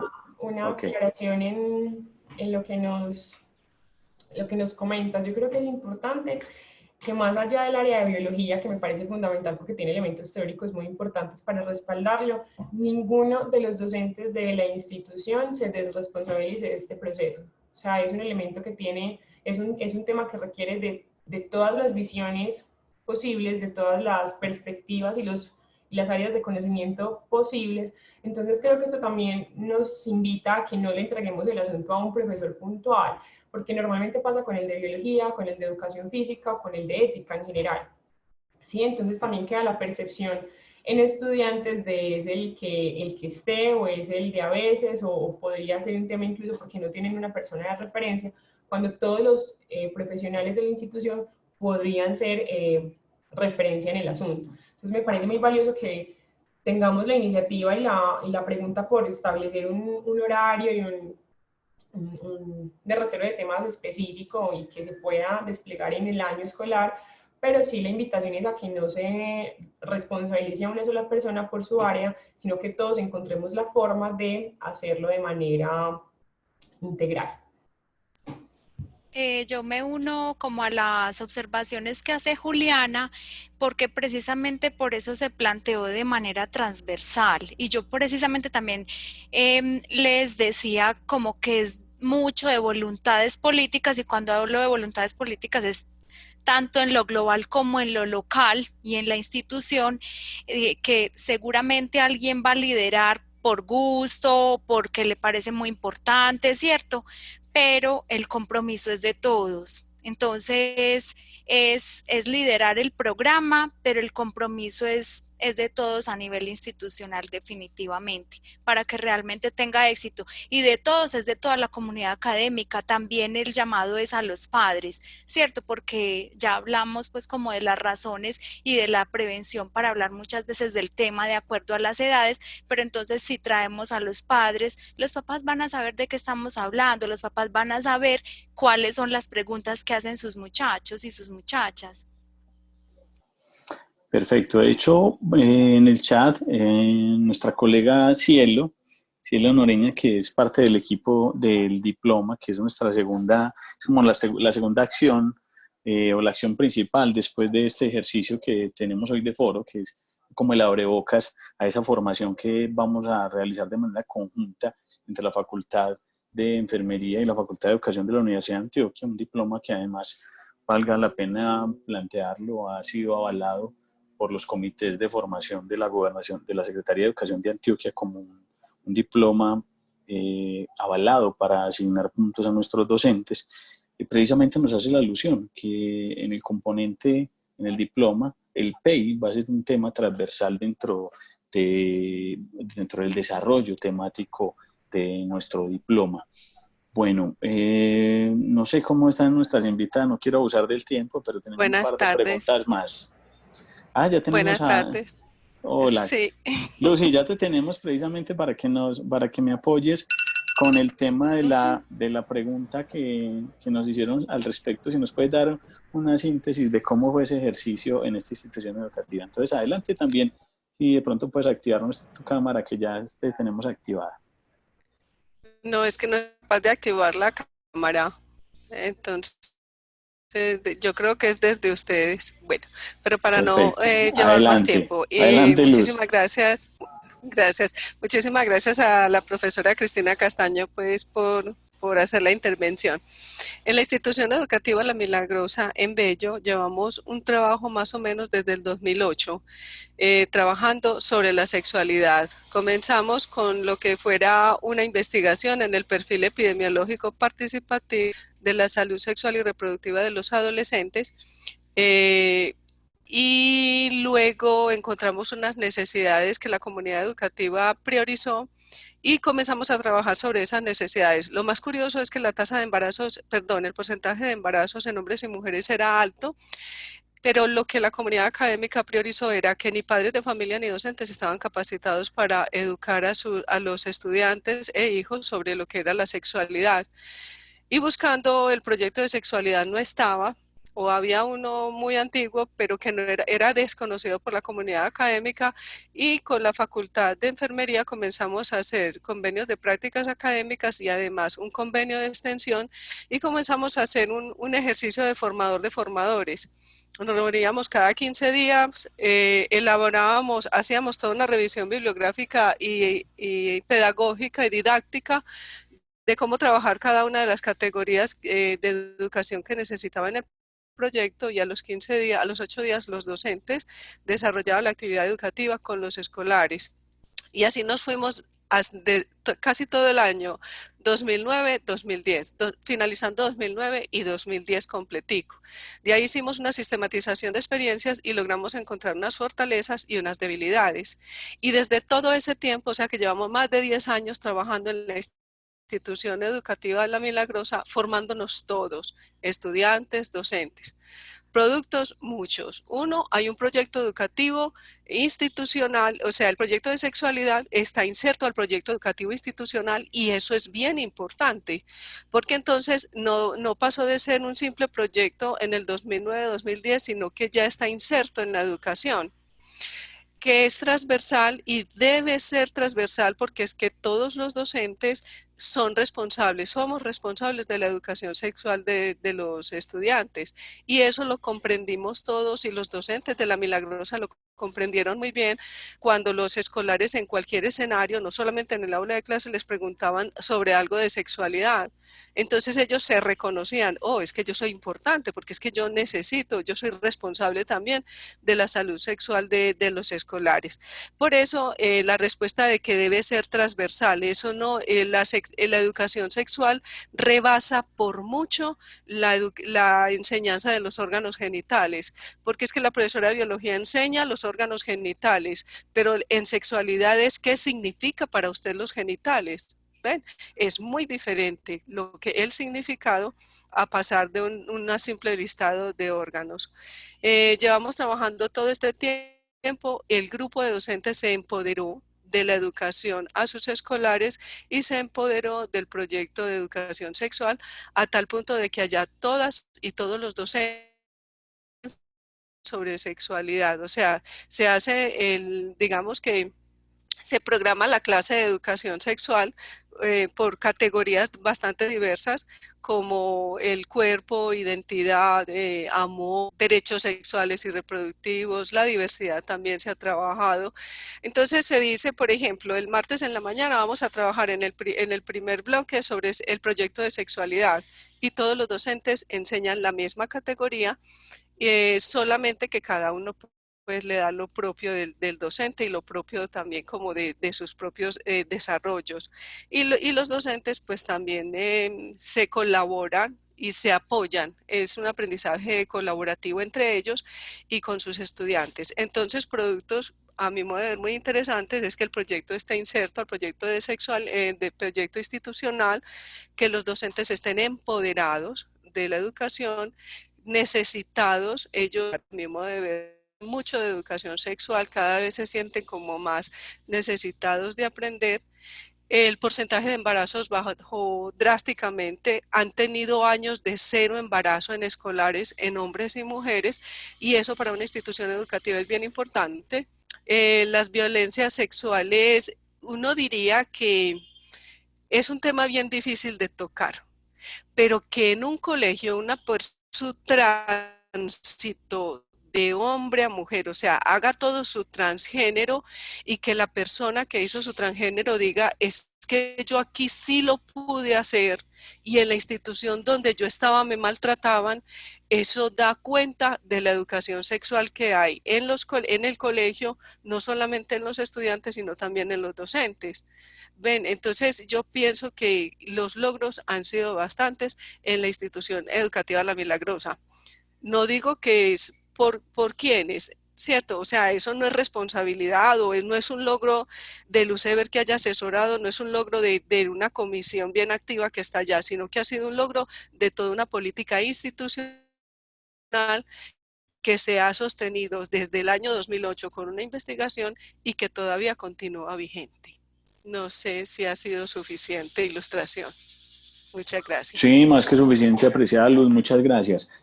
Bueno, una pregunta más que nos llega allí es, nos pregunta Juan Correa, ¿cuál es la importancia de la capacitación para los dirigentes de las comunidades?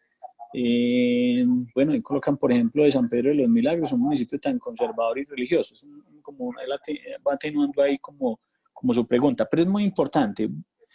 Juliana, Diana, ¿cuál es el papel de los dirigentes y de las comunidades, digamos, en el éxito de estas iniciativas? Bueno, es determinante, pero no es el único, ¿sí? Me parece importante aclararlo, porque entonces como dirigentes tendrían que sí tomar un papel activo en gestionar y movilizar procesos, en gestionar oportunidades, en construir alianzas, como decíamos ahorita, pero eso no va a ser posible si desde el interior de la comunidad educativa no se hace evidente la necesidad, no solamente porque falta capacitación y porque lo necesitamos y porque no tenemos elementos para responder, sino también mostrando cuál es la realidad de la experiencia de estudiantes. Entonces, incluso me parece un tema que es importante tratar, que sé que no nos vamos a extender en él, pero que hay una diferencia y hay una brecha entre lo que se cree que es el discurso religioso y lo que se cree que es el discurso de la educación para la sexualidad, y siempre se han entendido opuestos, diametralmente opuestos. Me parece determinante aclarar que van en la misma línea el bienestar de la persona, que los dos puntos de vista buscan el bienestar, la tranquilidad, el cuidado del cuerpo, relaciones asertivas, que en últimas lo que queremos es una construcción de proyecto de vida sólido, pero me parece que de alguna forma hay temor para afrontarlo, es decir, conocemos la necesidad, pero como no tenemos elementos para responder, entonces la invisibilizamos porque no sentimos que haya recursos para.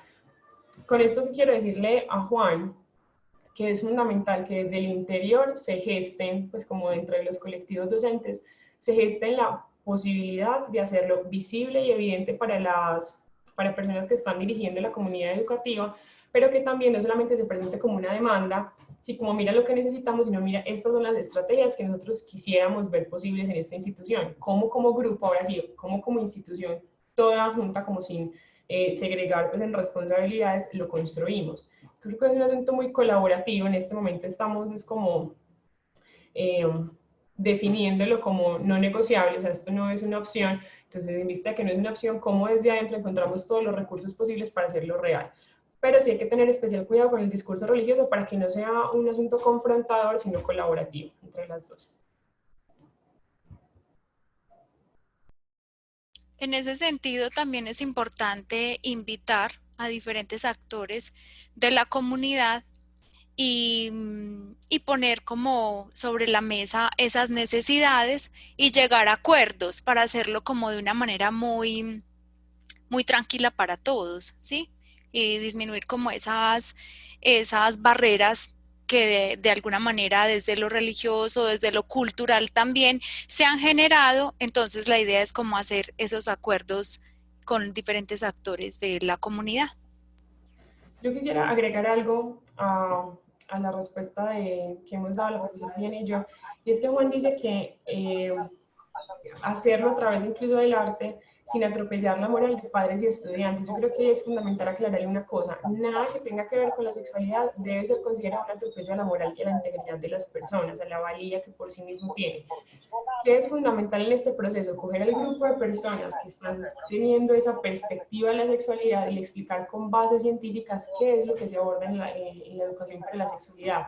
En tanto este concepto esté claro, esté bien definido, se tenga conciencia de que no es en contra, sino en pro del desarrollo de niños, niñas y adolescentes, creo que las expectativas sobre la sexualidad cambian mucho, incluso se genera una especie de confianza distinta en la persona que tiene así de segura esa información y esa estructura de educación. Entonces creo que definitivamente la educación para la sexualidad no es solamente niños, niñas y adolescentes, tenemos la responsabilidad de educar familias.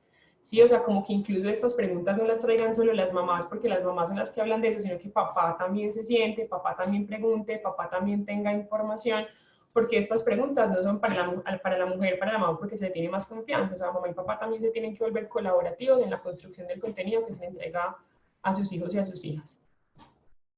Bueno, voy entonces con otra pregunta. Sucede que muchos de nuestros procesos formativos estuvieron un acercamiento a los temas de sexualidad de los discursos de la prevención y el cuidado, enfocados en perspectivas biologicistas. La pregunta concreta es, ¿cómo se podrían motivar reflexiones educativas que propendan por la ampliación de la mirada sobre la sexualidad, no solo desde la genitalidad, sino desde su amplio componente relacional? Es una pregunta que nos hacen a nuestras ambas invitadas. Entonces, Diana y luego Juliana, ¿qué perspectiva, qué respuesta nos pueden aportar desde esta pregunta?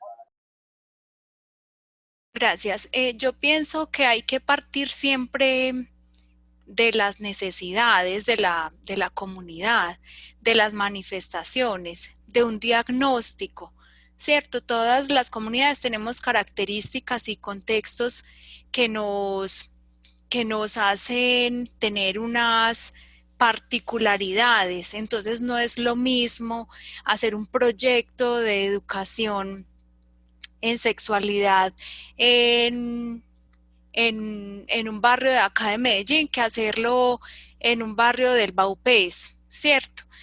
Entonces yo pienso que hay que tener en cuenta esa parte, como las características e iniciar por esas necesidades sentidas o expresadas por la misma comunidad para poder saber de qué manera se va a abordar tanto la didáctica como los contenidos. No sé si estoy respondiendo a la pregunta. Espérame, yo la leo acá nuevamente.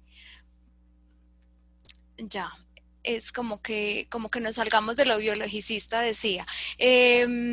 Entonces, es abrirnos, partir, perdón, desde ese diagnóstico de las necesidades prioritarias y ahí nos vamos a dar cuenta que hay una necesidad de hablar de afecto, que hay una necesidad de hablar de decisiones para un proyecto de vida sexual y un proyecto de vida reproductivo en las personas, en las niñas, en los niños, en adolescentes. Entonces yo pienso que es partir de esas necesidades y ellas mismas nos van a dar la ruta para salirnos de un camino que sea solo de cambios biológicos, sin subvalorar pues esa parte que también es muy importante.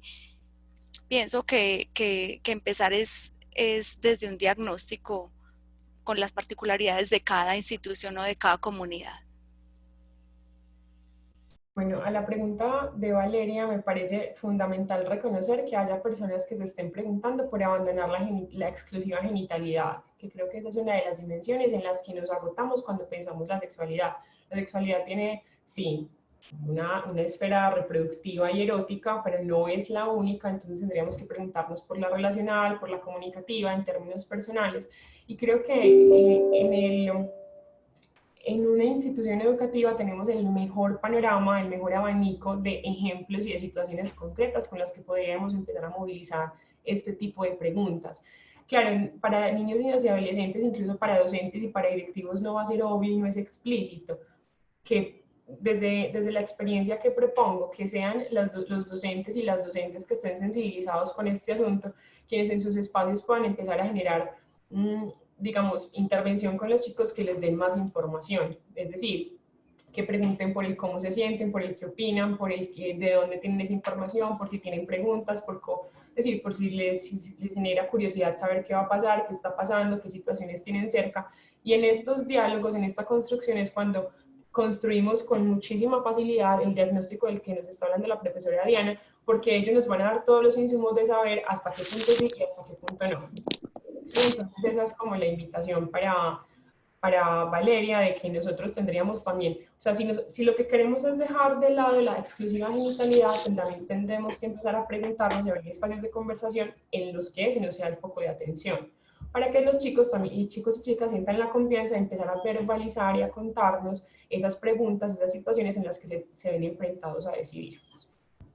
Quisiera preguntarle a nuestros panelistas si aún tenemos un espacio de preguntas, porque tengo preguntas tanto en el tablero como en el chat.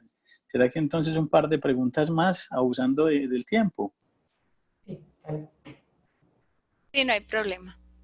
Ok, bueno, entonces voy a ir intercalando con las preguntas del chat. También pueden contar conmigo, Edgar, si crees que es pertinente mi intervención. Claro que sí, Luz. Igual también a Cielo, a Cielo y a Roosevelt, que las tenemos también acá en la plataforma. Muchas gracias. Soy docente de danza. ¿Puedo iniciar a trabajar la sexualidad en el municipio sin atropellar la moral de padres y estudiantes? Pregunta concreta para ambas. Creo que esa es la que habíamos contestado ya ahorita, ya, que venía con la de San Pedro y los Milagros. Ah, ok, pero esa era una segunda parte entonces de la pregunta, porque estaba también aparte. Sí, pero la abordamos.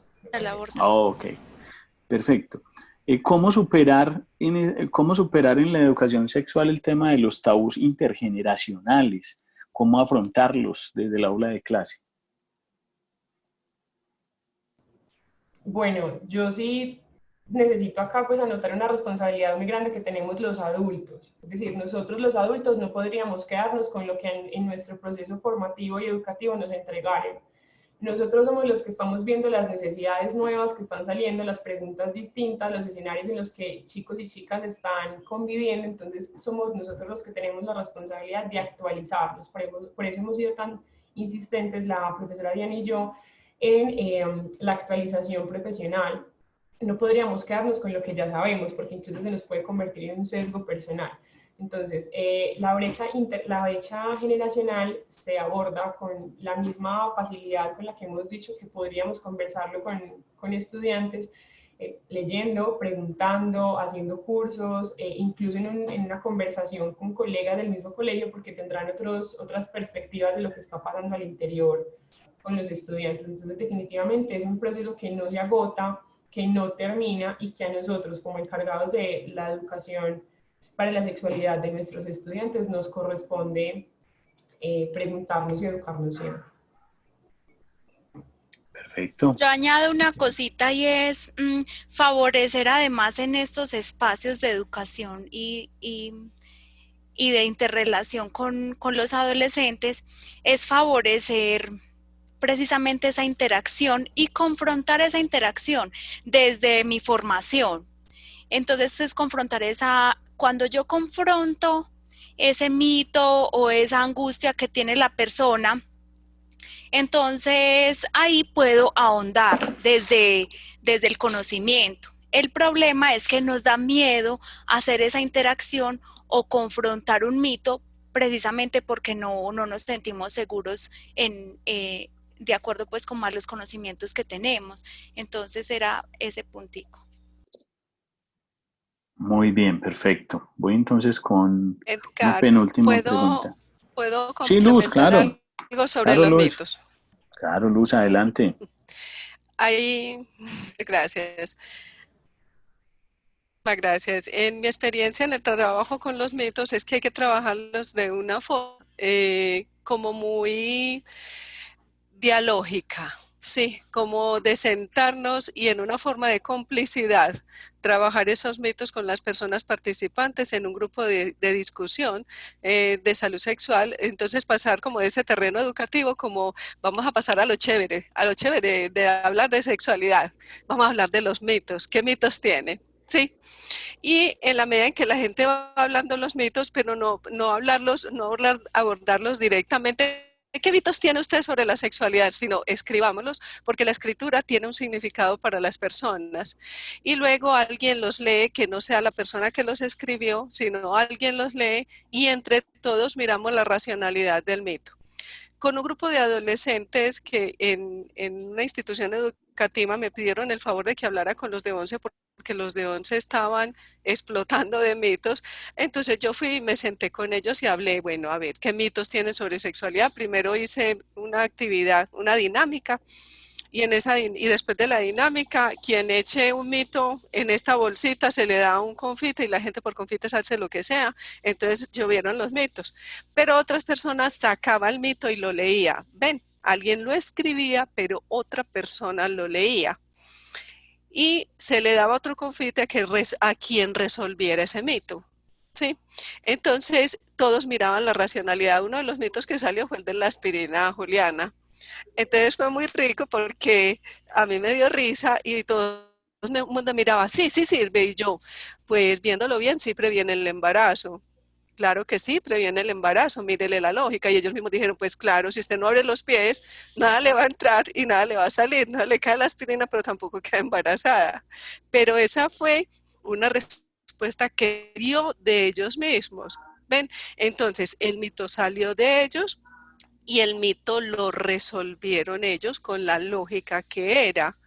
Entonces, y yo quisiera hacer un énfasis en esto de la educación en sexualidad, es que a quien coloca el sistema del rol de maestro cree que tiene que sabérselas todas para abordar la temática y resulta que no, resulta que la educación en sexualidad ahí difiere mucho de la educación académica.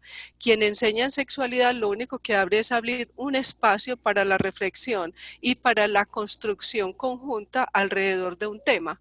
Y ese tema puede ser el cuerpo, puede ser las sustancias psicoactivas, pueden ser las diferencias sexuales, puede ser el género, pueden ser muchos temas y no necesariamente la genitalidad.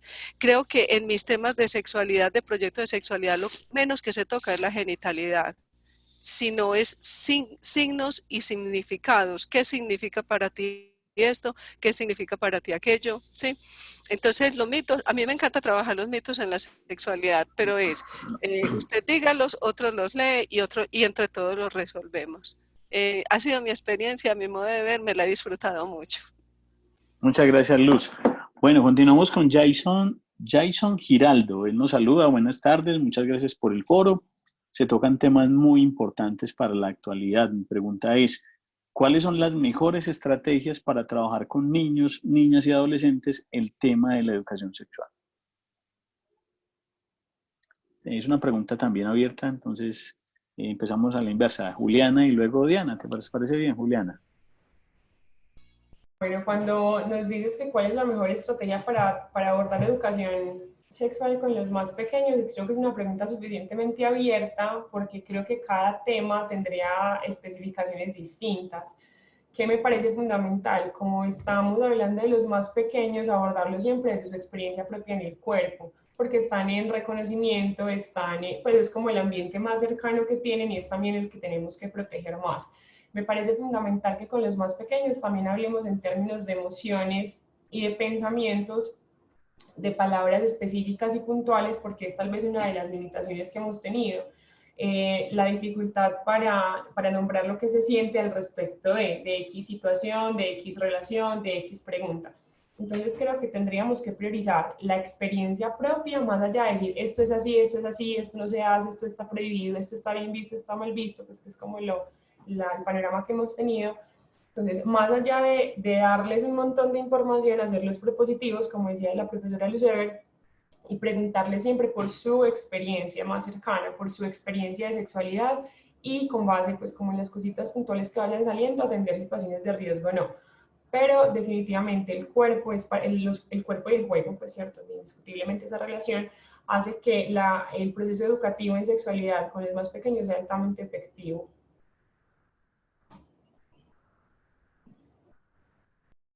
Perfecto. Diana, ¿tienes de pronto algo que agregar a esta pregunta?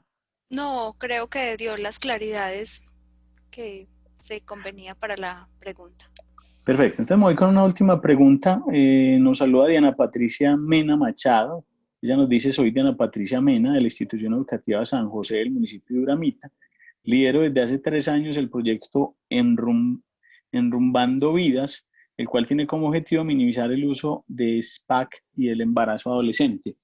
Mi pregunta es, ¿cómo se puede hablar a los estudiantes y acudientes sobre los riesgos de la planificación a temprana edad? Es una pregunta también para ambas invitadas.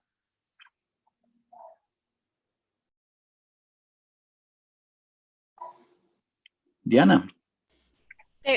¿Cómo se les puede hablar frente a la Sí. prevención? Ella plantea que cómo se les puede hablar a estudiantes y sobre todo acudientes sobre los riesgos de la planificación a temprana edad. Ella asume como, no sé si asume desde su postura, que hay riesgos en la planificación a temprana edad. Listo, bueno, primero que todo la invitación Pues porque igual es un tema muy específico y que hay que tener unos conceptos importantes frente a lo que son los métodos en sus diferentes categorías hormonales, perdón, hormonales, de implante, de barrera, ¿cierto? Hay que tener muchas claridades porque con respecto al tema como tal de uso de métodos anticonceptivos también hay demasiados mitos. Entonces yo pienso que lo primero es el conocimiento, la formación, la asesoría si se requiere o el apoyo de expertos frente a lo que es hablarles de un método en específico o de la gama de métodos que hay. Primero que todo porque sí se puede iniciar métodos anticonceptivos a temprana edad.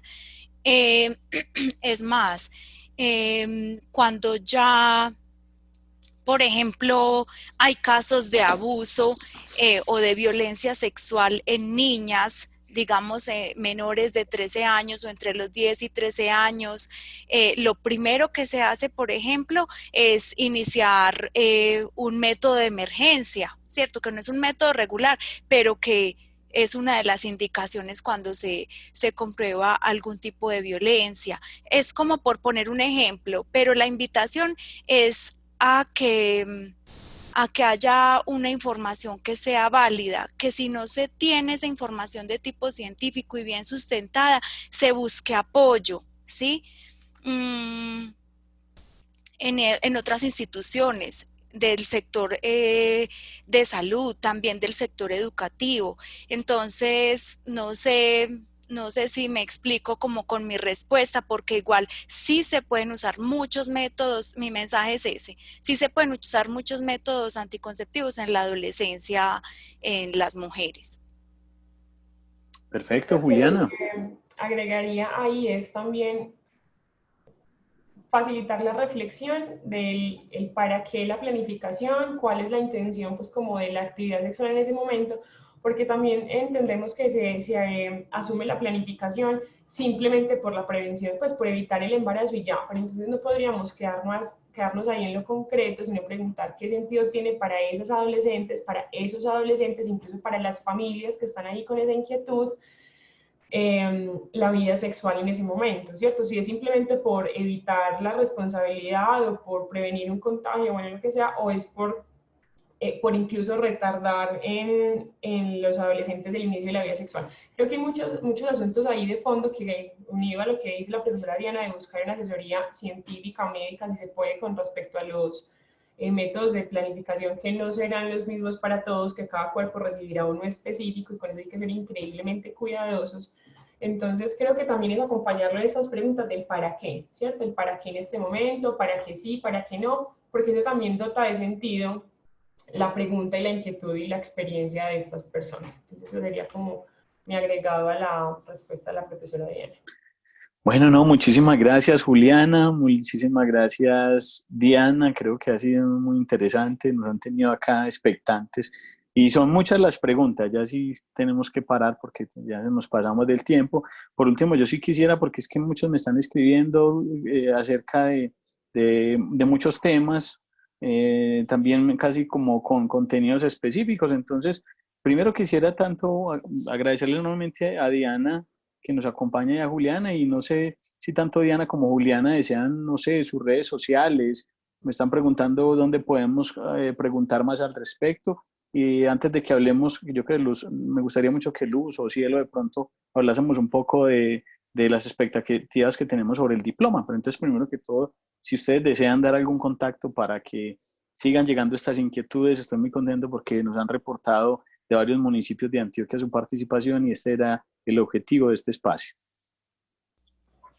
Yo aprovecho especialmente para comentarles que la Facultad de Enfermería de la Universidad de Antioquia tiene un espacio en su página oficial para resolver dudas en general a la comunidad de toda clase de temas, incluyendo temas de salud sexual y salud reproductiva. Entonces yo les hago la invitación a que por ahí nosotros tenemos grupos académicos, recogemos esas preguntas y les damos respuesta directa y basada en la evidencia de las dudas que se presenten. Entonces los invito a consultar y a buscar el sitio de la Facultad de Enfermería Universidad de Antioquia.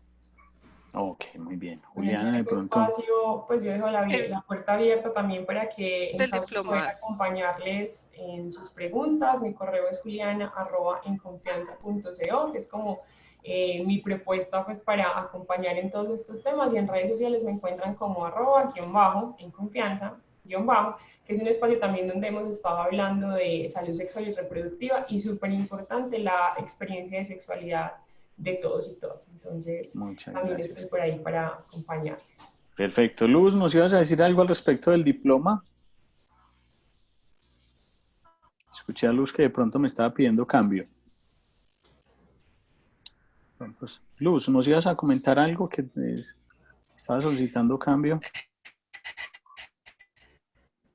Bueno, Sí. parece que Luz tiene algún problema No sé con... si se ve, si se escucha bien.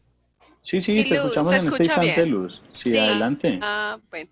Sí, bueno, la Facultad de Enfermería y entonces la Facultad de Educación de la Universidad de Antioquia estamos ofreciendo un diplomado para responder a esa necesidad que tienen todos los docentes acerca de lo que es la educación sexual. Y lo hemos enfocado, el diplomado es a eso, a instituciones educativas, porque en el diplomado tratamos de responder a todas esas necesidades desde lo que es el montaje de un proyecto de sexualidad hasta la ejecución del mismo proyecto de sexualidad. El diplomado se ofrece para todos los docentes de todos los niveles educativos, y lo que hacemos es ayudarle, lo que queremos es ayudarle a aquella persona que haga el diplomado a tener más confianza para responder a todas esas necesidades e inquietudes que las comunidades académicas, en especial padres de familia, compañeros de trabajo y estudiantes, tienen sobre lo que es la educación sexual. No sé Perfecto. si hay algo más que decir de eso. No, perfecto, Luz. Ese es un excelente abrebocas para este espacio que obviamente lo estaremos comunicando tanto por nuestras páginas oficiales, tanto de la Facultad de Enfermería como la Facultad de Educación, como por todas nuestras redes sociales, Twitter, Facebook, Instagram. Cuando hagamos un lanzamiento oficial, sé que vamos a tener la oportunidad de tener ya un lanzamiento oficial de esta estrategia, que estoy seguro tendrá una excelente acogida. Entonces, bueno, muchísimas gracias. Yo creo que dando cumplimiento a nuestro tiempo, agradecer enormemente a las personas que han estado conectadas en esta hora y media que se nos fue volando y que nos dejó llenos de preguntas y sobre todo yo sé muchas inquietudes que vamos a ir resolviendo en estrategias posteriores como va a ser este diploma que va a ser que sé, estoy seguro va a ser de un gran impacto. Nuevamente agradecer a todo el equipo, Juliana, muchísimas gracias, Diana, muchísimas gracias por esta intervención y recordar a quienes aún están en nuestra sintonía que vamos a tener tanto en el canal de YouTube de la Facultad de Enfermería como de la Facultad de Educación la grabación de este foro para quienes o por cualquier circunstancia no nos pudieron acompañar o se tuvieron que retirar antes y quieren terminar que quieren completar la discusión. Entonces, muchísimas gracias y hasta una próxima ocasión. Juliana, Diana, Luz, Cielo y el resto de colegas que nos acompañaron desde el equipo. Muchas gracias.